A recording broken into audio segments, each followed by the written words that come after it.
Rasa tak terbalas episode 60. Belum sempat menyelesaikan kalimatnya, Paman Irfan menyela dengan nada mengejek, "Kebohongan apa yang dia katakan padamu, hingga kau bersedia menjadi pacarnya?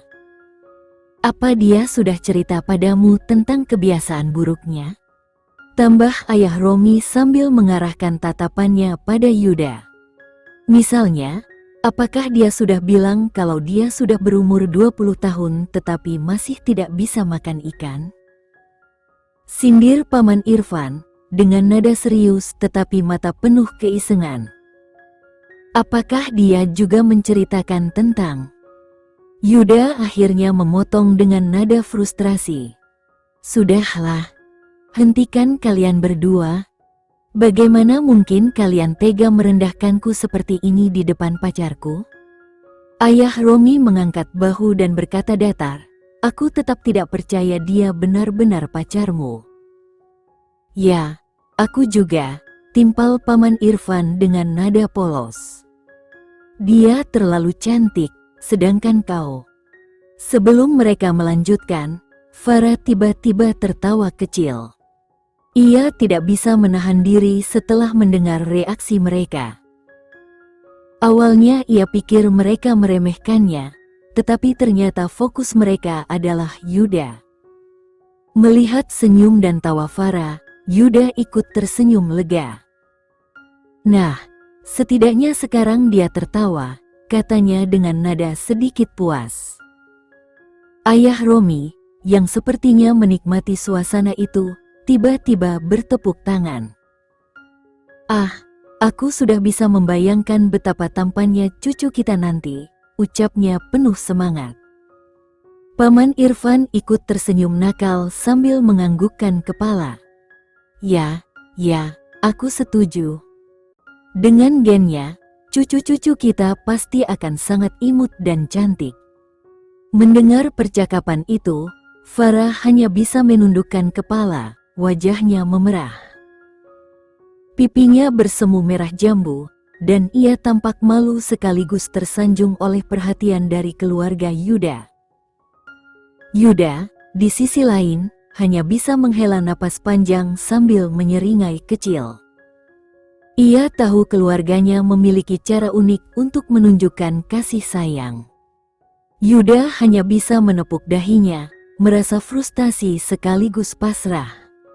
Ia tak menyangka reaksi keluarganya akan seperti ini. Benar-benar di luar dugaan, pikirnya sambil menghela napas.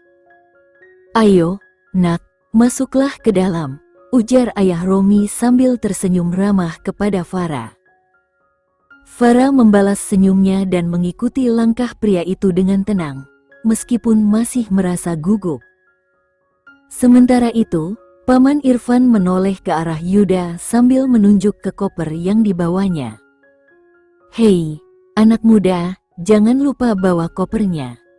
Jangan biarkan tamu kita membawa beban." Yuda hanya bisa mendesah panjang sambil mengangkat koper Farah. Keluarga ini benar-benar selalu berpihak pada perempuan, gumamnya pelan sebelum mengikuti mereka masuk ke dalam.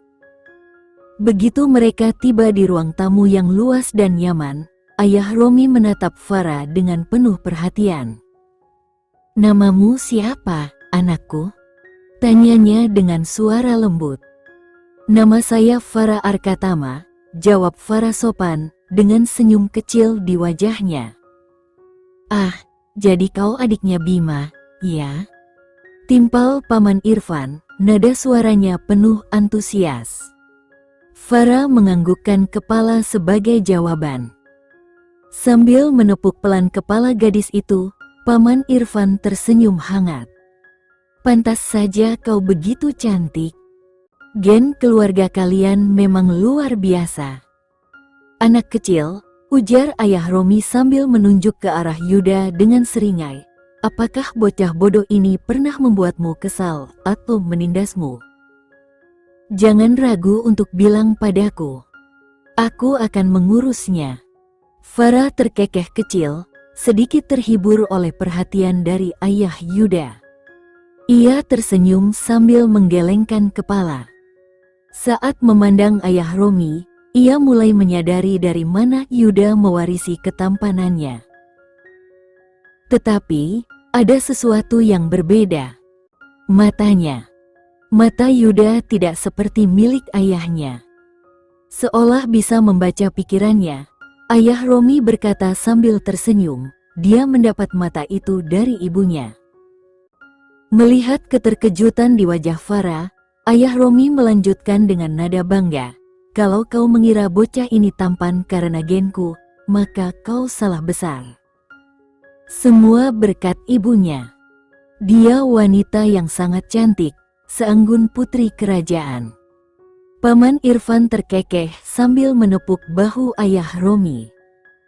Baiklah, sudah cukup tentang gen dan kecantikan. Aku mulai lapar. Bagaimana kalau kita makan dulu? Ya, ide bagus, jawab ayah Romi sambil meraih tangan Farah dengan ramah, menuntunnya menuju ruang makan. Di belakang mereka, Yuda masih sibuk dengan koper Farah yang berat. Sambil berjuang menyeimbangkan langkahnya, ia berteriak dengan nada kesal, "Hei! Kalian setidaknya bisa tunggu aku dulu." Namun, alih-alih menunggu, mereka malah melangkah lebih cepat, membuat Yuda terpaksa berlari mengejar mereka sambil membawa kopernya. Senyum tipis terulas di wajahnya, meskipun dalam hati ia merasa keluarganya benar-benar tidak adil. Pulau ini sungguh indah, kata Yasmin sambil mengedarkan pandangannya ke sekeliling. Suaranya penuh kekaguman. Apakah kita akan tinggal di sini? Tanya Farah dengan nada bersemangat, matanya berbinar penuh antusias. Julian tersenyum kecil sambil menganggukkan kepalanya. Ya, kami memang akan tinggal di sini, jawabnya dengan nada tenang. Alisa menatap pemandangan dengan takjub. Serius, ini luar biasa cantik, ucapnya sambil menghela napas kagum. Mereka kini berdiri di depan sebuah penthouse megah yang baru saja selesai dibangun, tampak seperti bagian dari surga. Bagian dalamnya lebih menakjubkan, tambah Nico, penuh percaya diri.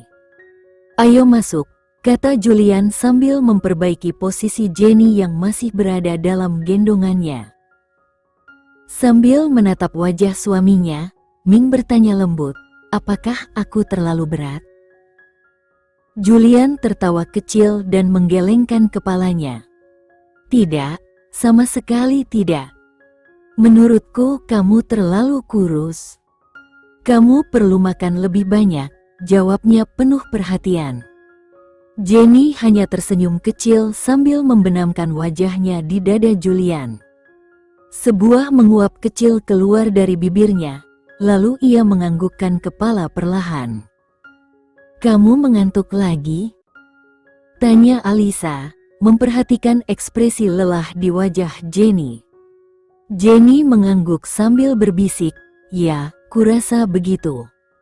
Tapi aku baik-baik saja. Nico, yang berdiri tidak jauh dari mereka, mengerutkan kening. Menurutku, kamu harus memeriksakan diri ke rumah sakit setelah kita kembali. Rasa kantuk yang terus-menerus itu tidak wajar. Kekhawatiran mulai terlihat di wajah Julian. Apakah menurutmu ini serius? Tanyanya dengan nada penuh ketegangan. Alisa dan Nico saling pandang sebelum menganggukkan kepala bersamaan. Ya, ini bisa menjadi sesuatu yang serius, jawab mereka serempak. Wajah Julian seketika memucat. Kekhawatiran terpancar jelas di matanya. Melihat itu, Jenny langsung memutar matanya sambil tersenyum kecil. Kalian ini, berhentilah menakut-nakuti suamiku seperti itu, katanya dengan nada sedikit menggoda. Nico terkekeh kecil. Sementara Alisa menjulurkan lidahnya seperti anak kecil yang sedang bercanda, membuat suasana menjadi sedikit lebih ringan. Mereka semua akhirnya melangkah masuk ke dalam penthouse megah itu, siap memulai babak baru di tempat yang begitu indah. "Apakah kau sempat melihat wajahnya?" tanya Nico, tatapannya penuh rasa penasaran. Namun, sebelum ada jawaban, seorang pria berpakaian rapi muncul dari pintu utama penthouse. Ia mengenakan kemeja putih yang disetrika sempurna, dipadukan dengan celana hitam dan diiringi oleh 3 pembantu. "Selamat malam, Tuan dan Nyonya. Nama saya Stephen, dan saya pengurus rumah tangga Anda," ucap pria itu dengan senyum profesional. Tanpa membuang waktu, Bima langsung menyapa. "Hei, Nathan. Bisakah kau membantu kami membawa tas masuk?" pintanya sebelum melangkah ke dalam penthouse bersama Yasmin. Julian, yang masih berdiri di luar, menatap Stephen dengan penuh keyakinan. "Saya harap semua persiapannya sudah selesai." Nathan mengangguk dengan sopan. "Tenang saja, Tuan Julian. Semua telah dipersiapkan dengan sempurna." Dengan anggukan kecil, Julian memasuki penthouse, diikuti oleh Nico dan Alisa yang masih mengagumi keindahan bangunan itu. Di dalam penthouse, interior penthouse itu memancarkan kemewahan modern. Setiap sudutnya dirancang dengan detail yang menakjubkan, mulai dari langit-langit tinggi yang memberikan kesan luas hingga perabotan elegan yang dipilih dengan cermat. Di lantai dasar terdapat ruang tamu yang luas, dapur modern, dan ruang kebugaran. Sementara itu, lantai atas menampung 4 kamar tidur pribadi dan 2 kamar tamu yang semuanya memiliki pemandangan luar biasa. Yang pertama untuk Bima, yang kedua milikku, yang ketiga milik Alisa, dan yang keempat untuk Nico. Jelas Julian membagi kamar sesuai kebutuhan. Namun, sebelum percakapan berlanjut, Julian berbicara lagi.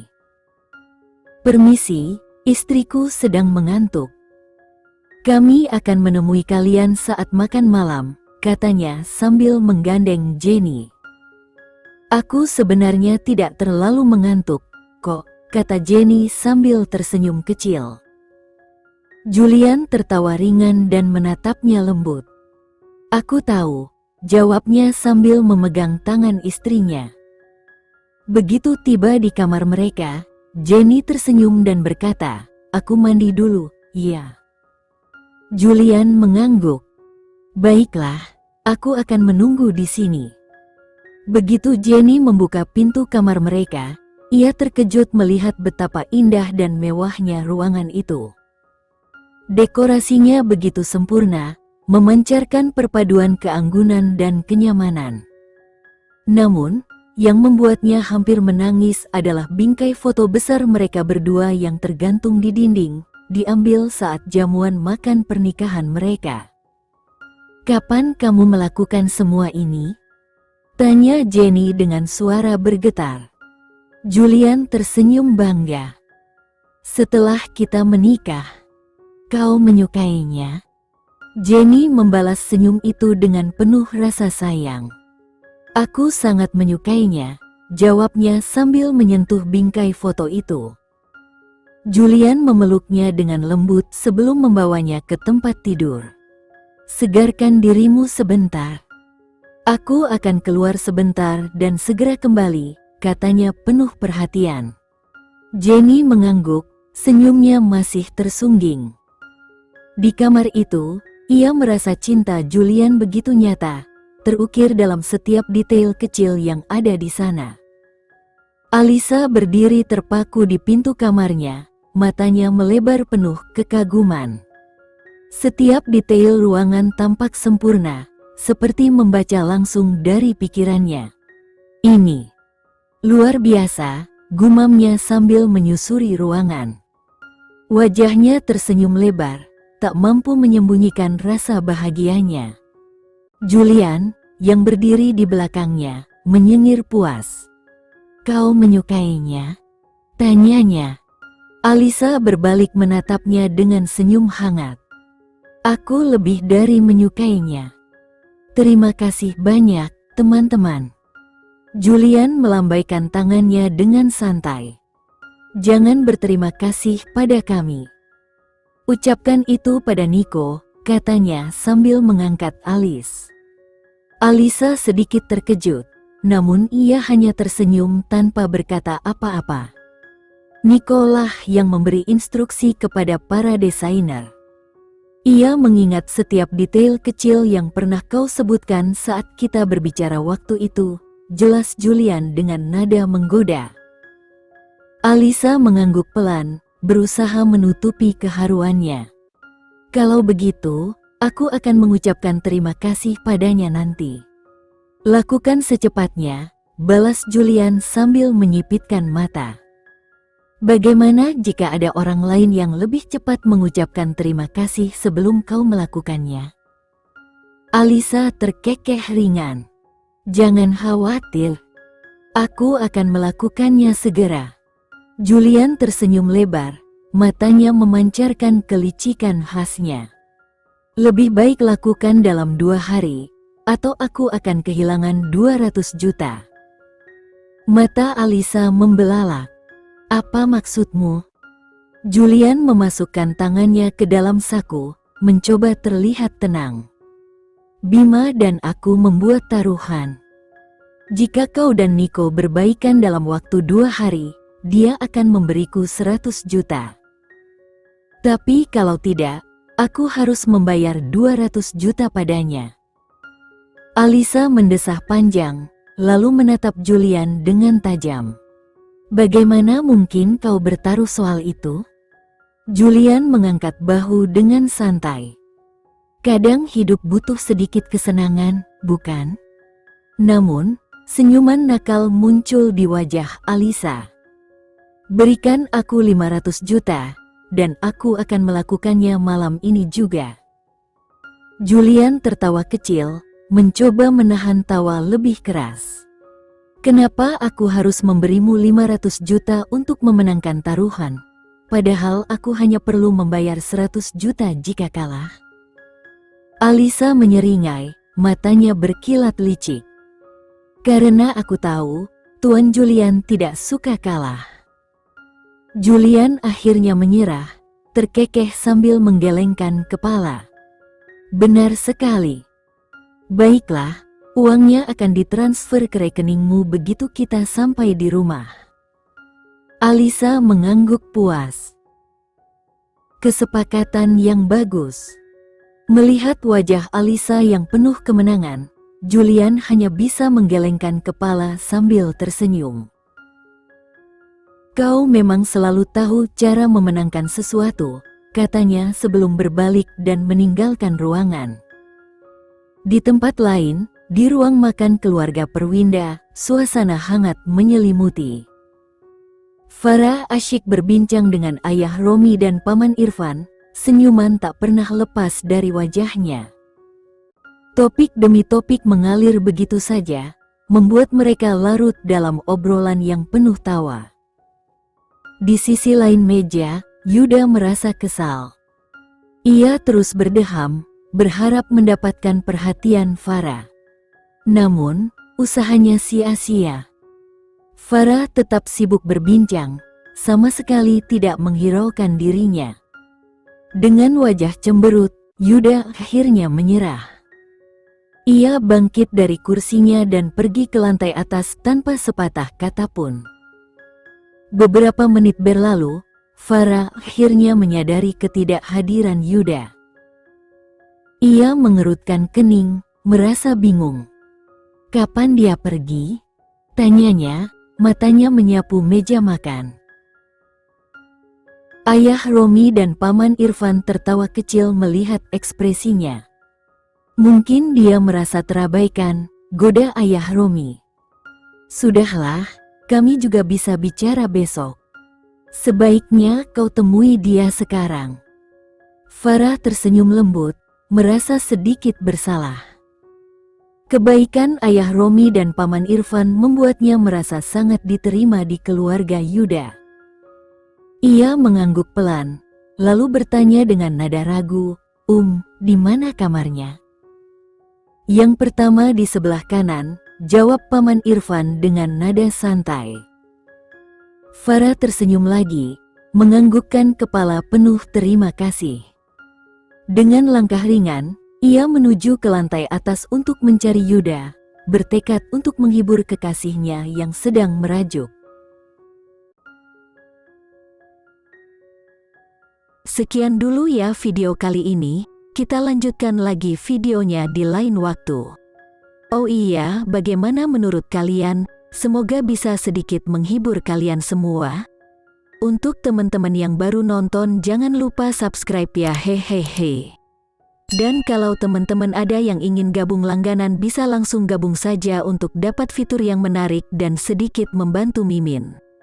Terima kasih banyak sudah menonton, sampai jumpa lagi, bye.